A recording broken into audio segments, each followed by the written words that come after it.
Böyle bir hizmete kendinizi vermişseniz bence böyle kayıp gibi gördüğünüz şeylerde bile, kayıplar gördüğünüz şeylerde bile yemin ederek söyleyebilirim ben, hep kazanıyorsunuz.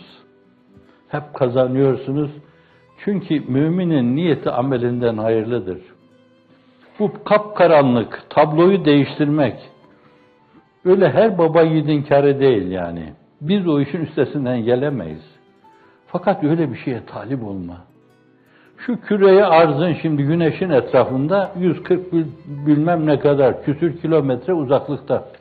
Ya azıcık bunu biraz daha yaklaştıralım da bazı yerlerde sıcaklık biraz daha artsın. Veya az uzaklaştıralım da bazı yerlerde kış artsın. Veya şöyle böyle iyi bir manivela kullanarak kutupların yerlerini değiştirelim. Güney kutup sürekli karlar altında penguenler diyarı. Kuzeyde ise insanlar yaşıyor şöyle böyle. Uzun geceleri, uzun gündüzleriyle yaşıyor.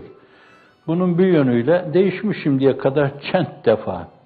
Bir kere de biz değiştirelim. Şimdi buna talip oluyorsunuz.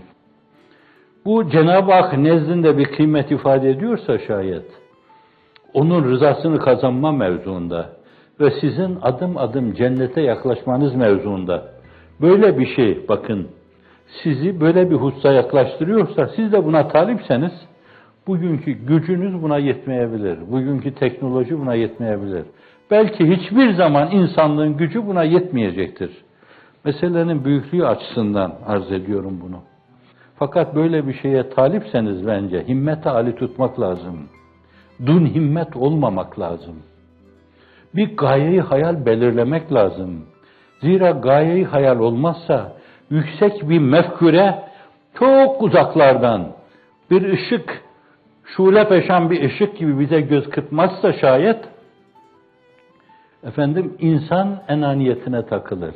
Diyor ki Hazreti Bir, gayeyi hayal olmazsa ya nisyan veya tenasi edilse, ya unutulsa veya unutma tavrı içine girilse, unutulur gibi değil ama işte günümüzdekilerin unuttuğu gibi unutulma tavrı içine girilse, tenasi kelimesi tefaül babından olması itibariyle izhar maleyse fil batın.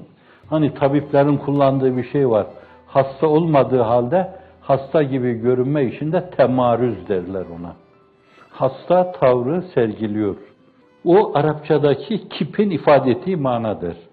Nisyan veya tenasi edilse ezhan, zihinler, düşünme kabiliyeti, insanın zihni kabiliyeti enaniyete döner ve etrafta gezer. Demek ki insan çok yüksek hedeflere müteveccih olması lazım ki kendi enaniyet çerçevesi içinde kalmasın, egoist olmasın, egosantrist olmasın, narsist olmasın. Gaye-i hayal olmazsa ya nisyan veya tenasi edilse ezhan enelere döner. İnsan yüksek bir gaye-i hayale bağlanmalı, kilitlenmeli. Ve beni zincirle bağlayın demeli ona. Öyle bağlayın ki hiç kopmayayım o yüksek gaye-i hayalden. Bir insanın götüremeyeceği, koskocaman bir heyetin taşıyamayacağı çok yüksek gayelere bağlayın beni. Zincirlerle.